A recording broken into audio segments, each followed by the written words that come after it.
നാട് മൊത്തവും ഇപ്പോൾ വെള്ളത്തിൽ മുങ്ങിക്കൊണ്ടിരിക്കുകയാണ്. ഒരുപാട് സ്ഥലത്ത് ഒരുപാട് പേര് ഒഴുക്കിപ്പെടുന്നു, ഒരുപാട് വീടുകൾ തകരുന്നു, ഒരുപാട് മഴക്കെടുതികളൊക്കെയാണ് സംഭവിച്ചുകൊണ്ടിരിക്കുന്നത്.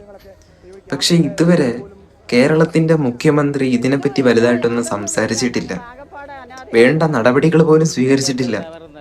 എത്രയോ ദുരിതാശ്വാസ ക്യാമ്പില് വെളിച്ചമില്ല, അവർക്ക് ഭക്ഷണമില്ല, എന്തൊക്കെയാണ് നടക്കുന്നത്. മാറ്റം ആഗ്രഹിച്ച കേരളമാണ് മാറ്റം. സത്യം പറയാതിരിക്കാൻ വയ്യ. ഇതിനും നല്ലത് സഖാവ് പിണറായി വിജയനാണ്. ഞാനും കുറ്റപ്പെടുത്തിയിട്ടുണ്ട് ഒരുപാട്. പക്ഷേ ഇപ്പം കാലം തന്നെ തെളിയിച്ചുകൊണ്ടിരിക്കുന്നു അദ്ദേഹമായിരുന്നു ശരി. സത്യം സത്യമില്ലേ? ഇപ്പോ ഞാനൊരു പ്രത്യേകം പാർട്ടി എന്ന് എടുത്ത് പറയുന്നതല്ല, പക്ഷെ ഹീസ് ദ റൈറ്റ് പേഴ്സൺ. കാരണം ഒരു പ്രളയം വന്നപ്പോ എന്തൊക്കെയാണ് അദ്ദേഹം ചെയ്തത്. ഇപ്പൊ ഇമ്മീഡിയറ്റ് ആയിട്ടാണ് ഓരോ കാര്യങ്ങൾ ചെയ്യുന്നത്. ഇപ്പൊ എന്താണ് ചെയ്യുന്നത്? ഫ്ലൈറ്റില് മറ്റേ ഹെലികോപ്റ്ററിൽ പറക്കുന്നു, സൽക്കാരം കഴിക്കുന്നു.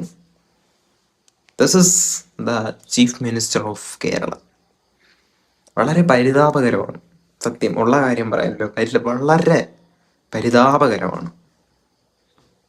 എന്തായാലും താങ്ക് യു.